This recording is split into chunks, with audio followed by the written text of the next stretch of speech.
ويضرب الله الأمثال للناس والله بكل شيء عليم. في بيوت أذن الله أن ترفع ويذكر فيها اسمه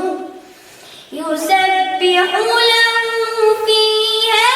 بالغدو والآصال رجال لا تلهيهم تجارة ولا بيع عن ذكر الله وإقام الصلاة وإيتاء الزكاة يخافون يوما تتقلب فيه القلوب والأبصار ليجزيهم الله